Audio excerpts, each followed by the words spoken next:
Hello and welcome to today's tutorial, where I'll show you how to delete a Facebook page using your smartphone quickly and easily.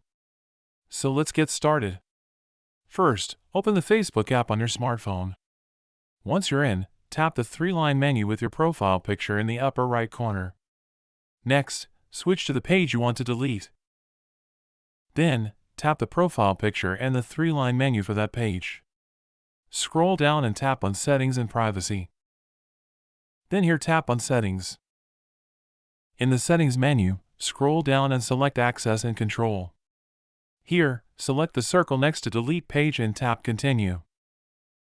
On the next screen, you'll be asked to select a reason for deleting your page. Just pick one and tap Continue.